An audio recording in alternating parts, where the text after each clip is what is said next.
Salut, c'est Joseph, j'espère que tu es en forme aujourd'hui. Moi je suis toujours en pleine forme et je démarre donc une petite série à la con et on va voir aujourd'hui les astuces Getting Things Done de David Allen. Tu connais certainement ça si tu t'es intéressé déjà au sujet, sinon je te laisse regarder de quoi il s'agit et on va voir ce qui est bien, ce qui est pas bien, ce qui doit être pris, ce qui doit pas être pris. En fait en 10 minutes ça va être un peu court, mais je vais essayer de faire synthétique. Et surtout, si t'as pas envie d'acheter le bouquin ou si t'as pas envie de voir, il te suffit de regarder ça.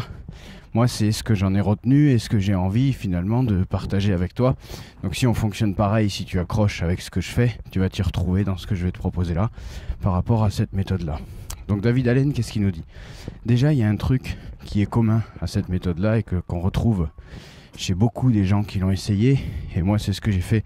Je l'ai essayé 2 fois en fait, à 2 périodes différentes de ma vie, dans 2 métiers différents.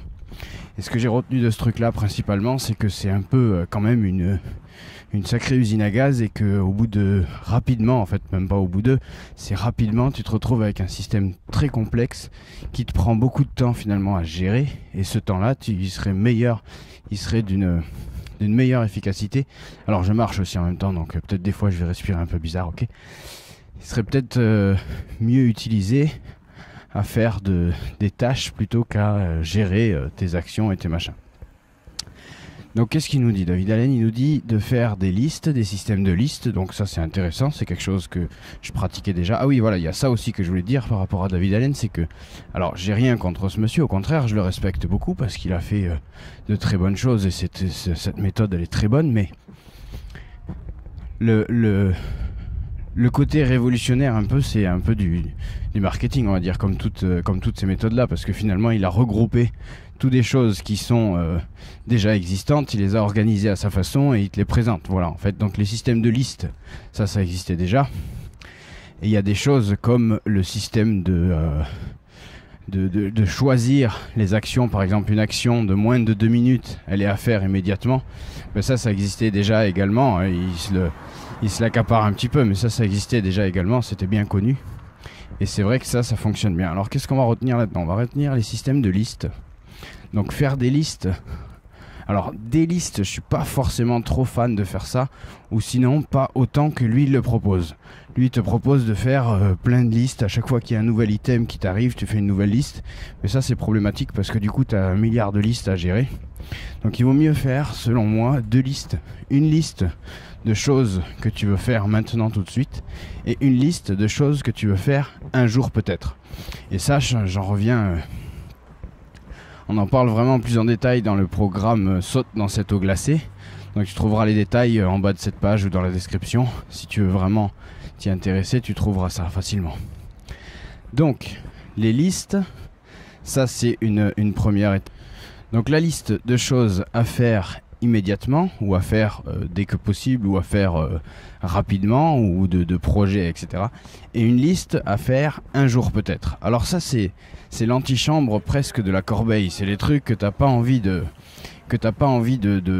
d'éliminer, mais qui finalement tu veux conserver quand même. Donc tu le mets dans un jour peut-être, et un jour peut-être que tu te repencheras là-dessus et que tu auras envie de le faire. Alors il y a une chose aussi qui est intéressante, qui prend une grande place chez David Allen, et chez moi aussi j'ai retrouvé, enfin même peut-être une plus grande place chez moi que chez lui.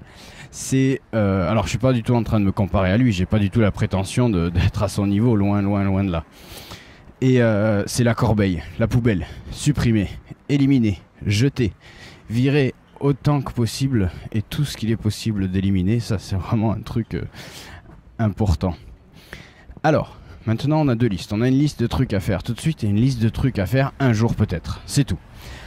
Avec ces 2 listes, il y a une chose qui est importante à savoir, et qui le rappelle aussi, mais je trouve qu'il n'insiste pas vraiment là-dessus assez, c'est d'avoir une vraie première action. De savoir déterminer la vraie première action. Et la vraie première action, ce qui est intéressant avec ça, c'est que une fois que tu auras eu la vraie première action, tu n'auras plus aucune raison de procrastiner, tu n'auras plus aucune raison de ne pas être motivé, tu n'auras plus aucune raison de ne pas le faire finalement, et c'est bien ça aussi qu'on cherche là-dedans, qu'on cherche à obtenir. Donc avoir la vraie première action. Donc ça je te le détaille, il y a carrément presque 1 semaine entière qu'on passe. Alors je te laisse découvrir ce dont on parle dans dans le programme Saute dans cette eau glacée, mais il y a quasiment une semaine entière consacrée à ça. Comment savoir comment avoir la vraie bonne première action et comment savoir l'inscrire sur la liste. Alors il y a ça aussi. Plutôt que de faire plusieurs listes, des dizaines de listes, enfin au moins une dizaine de listes, moi je te propose de faire une seule liste avec tout dessus, mais classée. Alors soit c'est une liste informatique, soit c'est une liste papier, mais d'avoir tout classé comme ça par type de première action. Et il y a ça aussi qui est important, c'est de grouper les actions de même type. Donc tout ça c'est la tactique de David Allen également. Ensuite, David Allen il utilise beaucoup les systèmes de filtres, c'est des systèmes qui existaient déjà également, donc ces systèmes avec des questionnements et des choses comme ça pour savoir dans quelle boîte tu vas caser ça. Donc si c'est à faire tout de suite l'histoire de l'action qui prend moins de 2 minutes, ben celle-là tu la fais tout de suite, comme ça au moins tu en es débarrassé. Donc il y a 2 minutes, 20 minutes, 2 heures et 2 jours. Donc ça c'est à classer, mais ça c'est pareil, ça a été récupéré d'ailleurs. Ensuite, est-ce qu'il y a une action finalement à faire? Donc là c'est là où tu commences à chercher si ça prend moins de 2 minutes, 20 minutes, 2 heures ou 2 jours. Est-ce que c'est un truc, une information pour toi que tu dois ensuite classer? Donc ça c'est une deuxième chose, il faut savoir également comment classer. Donc là il faut classer très simplement, le plus simplement possible et le plus efficacement possible. Alors David Allen il a tendance à proposer aussi une arborescence de classement assez compliquée. Moi je te propose vraiment de faire les choses le plus simplement possible. Pas plus de 2 dossiers, c'est-à-dire un dossier principal dans lequel tu vas mettre tes trucs, un sous-dossier et c'est tout. Pas encore des sous-dossiers, parce que sinon tu passes ta vie à chercher. C'est plutôt dans les noms de fichiers que tu vas faire. Voire même si tu peux éliminer, faire juste un dossier et ensuite par les noms de fichiers ou par les noms d'entête de documents, d'être clair sur ton système de classement. Et plus ton système de classement est clair et efficace, plus tu as envie de l'ouvrir. Et encore une fois, moins tu procrastines et moins tu remets à demain. Et ça, c'est quand même assez formidable. Parce que finalement, c'est ça. Notre vrai problème, c'est la procrastination finalement dans la gestion du temps. C'est en tout cas un des gros sujets à problème. Après, il y a tout un tas de petites choses et d'autres petites subtilités que tu pourras découvrir si jamais ça t'intéresse.